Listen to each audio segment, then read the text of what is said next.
Italyans, Wellington Strikes, Salamanca from 1812, Spain 1812. By 1812, Napoleon's French Empire had 250,000 troops stationed in Spain, bogged down in a war that seemed to have no end. They faced a bitter struggle against the people of Spain, who'd taken up arms in the guerrilla war, as well as the remnants of Spain's field armies and an Anglo-Portuguese army under Lord Wellington. But French forces in Spain remained formidable and in firm control of the capital, Madrid, and most major cities. And the year began with another great French victory in the south, and a calamity for Spain. If I had to generalize, suggest to let my troops in Spain, this war would already be over. Spain and Portugal would become a graveyard, not just for young French conscripts, but for the reputation of some of France's most famous generals. General Junot, Marshal Soult, and Marshal Jourdan had all tasted defeat. Marshal Massena had been recalled in disgrace. Marshal Louis Gabriel Suchet was the exception. French generals in Spain were notorious for their looting. Soult, based in Andalusia, was probably the worst, reckoned to have stolen 1.5 million francs worth of art from Spanish monasteries and churches. As governor of Aragon, Marshal Suchet behaved very differently. He enforced strict discipline on his troops, punishing any who tried to steal or extort money from the Spanish, while treating local authorities with respect. He combined this hearts and minds strategy with ruthless military action against the guerrillas that was able to establish firm control of Aragon. In June 1811, after a particularly bloody assault, Suchet took the port of Tarragona, for which Napoleon rewarded him with his marshal's baton.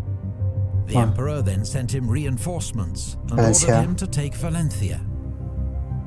First, he routed a much larger Spanish army that attacked him at Saguntum before he laid siege to Valencia. The city was packed with Spanish troops and refugees, and to avoid starvation, General Blake surrendered Valencia on the 8th of January 1812. The French took 18,000 prisoners, including 23 generals, and nearly 500 guns. It was a devastating blow to the Spanish cause. But to reinforce Suchet, Napoleon had stripped troops from other armies in Spain, and then withdrawn 25,000 of the best troops for his imminent invasion of Russia. The result was that French forces in Spain were now severely overstretched, just as Wellington prepared to strike. Where in the surface the scum of the earth as common soldiers in the set for dream. Spanish guerrillas kept Wellington well informed of French movements, and learning that the forces facing him in western Spain had been much weakened, he decided to go on the offensive, to strike a blow before the French could concentrate against him. On the day that Valencia fell, he laid siege to Ciudad Rodrigo on the Portuguese-Spanish frontier. Eager to take the city before Marshal Marmont could march to its relief, he ordered an assault after just 10 days. It succeeded, though Major General Crawford of the Light Division was among 300 killed. Wellington then marched south to besiege the much more strongly defended city of Badajoz.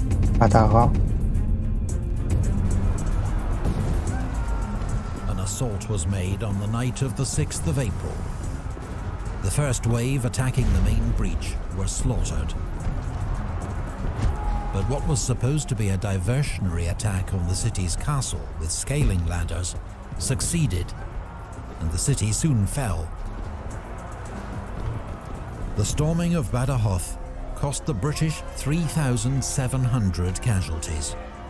In the aftermath, survivors went on the rampage, drinking, looting and raping, and killing more than 100 Spanish civilians before British officers finally restored order.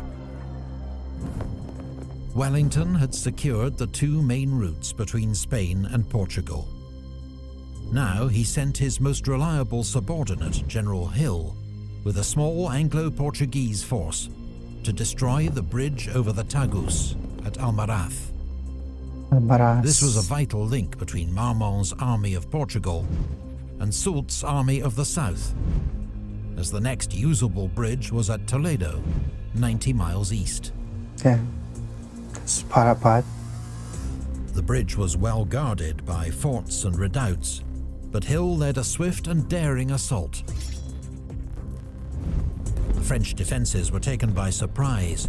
The bridge itself and all the engineering equipment burned, for the cost of just 177 casualties. Wellington was now ready to begin his advance into Spain. Spanish regular forces and guerrilla bands began operations to tie down as many French troops as possible. While from the Bay of Biscay, Sir Hugh Popham's naval raiding force made diversionary attacks on French coastal targets. In 4 days, Wellington was at Salamanca, as Marmont, outnumbered, withdrew behind the Douro River. But when reinforcements arrived, he crossed the river again. Army increases. For 6 days, Marmont tried to march around Wellington's flank, but the British general matched him move for move, their two armies marching in parallel, often within sight of each other. But on the 7th day, Marmont blundered. Thunder.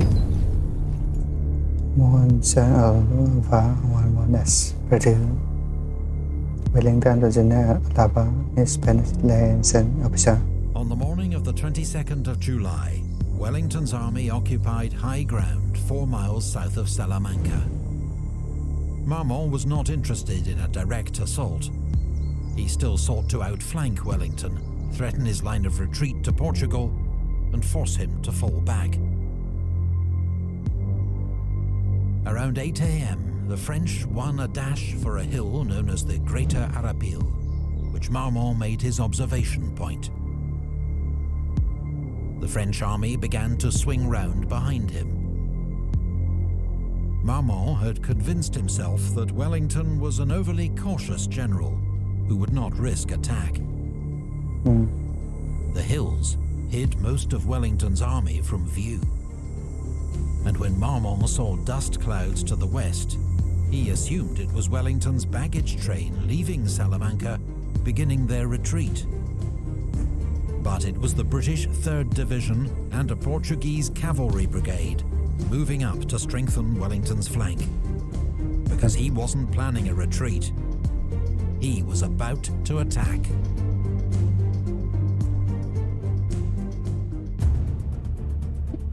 Yeah, there, my lads. Just let them fill the temple of the bayonets. Around 2 p.m., Marmont ordered the 5 infantry divisions waiting in the woods behind him to march west, to cut off Wellington's imagined retreat. General Mokoon's 5th Division, in the lead, stopped to engage what was presumed to be the British rearguard in the village of Los Arapiles. General Thomier's 7th Division continued west past it. Wellington watched as the French left flank became increasingly strung out and knew it was an opportunity too good to miss. He galloped 3 miles across country to the 3rd Division to give the crucial orders in person. Many of his staff officers struggled to keep up. On arrival, he instructed the division's commander, his own brother-in-law, Edward Pakenham, to attack and drive everything before him. They're going straight. 3rd Division's advance was hidden by low hills until the last minute. Yeah. Thomier's division was caught completely unawares and shattered by the assault. Thomier's himself was killed, half his division killed or captured, the rest soon put to flight. And they won. At this crucial moment, Marshal Marmont was hit by a British shell and carried from the field seriously wounded. His second-in-command, General Bonnet, was himself wounded an hour later, so command passed to General Clausel. 45 minutes later, the British 5th Division attacked, supported by two Portuguese brigades and General Le Marchand's dragoons. The French saw the cavalry coming and formed square, but were hit first by the British infantry, who unleashed a close-range volley, then charged with the bayonet. The French were routed and charged down by Le Marchand's cavalry. French 6th Division was caught up in the collapse. Le Marchand himself was shot from the saddle, but his brigade had helped destroy 8 French battalions and capture 2 Eagles. Wellington's echelon attack continued as Cole's 4th Division advanced in the centre. But Pack's Portuguese brigade was thrown back from the Greater Arapil, and the whole division was soon falling back in disorder. Despite the devastation of his army's left flank, General Clausel decided to launch an attack on the Lesser Arapil, the hinge of Wellington's position. If it could be taken, he might still snatch victory from the jaws of defeat. But the French advance was met by fresh troops of Clinton's 6th Division, who poured volleys of musket fire into the French columns. They began to fall back. The French army had lost the will to fight on, its soldiers streaming away into the woods behind them. General Ferré's 3rd Division mounted a brave rearguard action to buy the rest of the army time to escape, but it faced a hopeless task. It was soon outflanked by the British 5th Division, and Ferré himself was killed. Only General Foy's 1st Division escaped in good order. With darkness falling and his army exhausted, Wellington called off the pursuit. Deputation to court test came to congratulate me upon your victory, hailing you as a savior of Spain. Wellington had smashed Marmont's army, taking 7,000 prisoners and killing or wounding 6,000 more, a French casualty rate of 25%, and more than double Wellington's own losses. It's a lot. The next day, dragoons of the King's German Legion attacked the French rearguard and achieved the almost unheard-of feat of charging down a French infantry square and taking another 1,000 prisoners. Wellington now decided to march on Madrid, forcing King Joseph to abandon the capital and retreat to Valencia to join up with Marshal Suchet. On the 12th of August, Wellington liberated the city to scenes of wild celebration. Soult, now at risk of being cut off in Andalusia, abandoned the siege of Cadiz, which had dragged on for 2.5 years, and marched east to join Joseph and Suchet. The following month, Wellington marched north, pushing the French back from Valladolid and besieging the castle of Burgos. But his army lacked heavy guns, and the French garrison fought bravely. As powerful French armies gathered to the north and south, Wellington himself was now in danger of being trapped. He had no choice but to withdraw. Wellington's retreat turned into a desperate, forced march through autumn rain. The supply system collapsed, and many starving soldiers looted what food they could find from Spanish villages. Madrid was abandoned and reoccupied by the French on the 1st of November. Wellington was back where he'd started 5 months before. But despite the campaign's dismal conclusion, his strike into Spain had led to the liberation of huge swathes of the country and left the French more overstretched than ever. Reinforced and resupplied, Wellington would be back the next year to deliver the final blow to Joseph's Spanish kingdom. 1812 had seen the tide of war turn, and not just in Spain, because 2,000 miles to the east, in Russia, catastrophe had engulfed la Grande Armée. This escort is interesting. During the same time, Napoleon attacked Russia too. This become more exciting than while enjoy watching the video of this one. When the video to like and also the video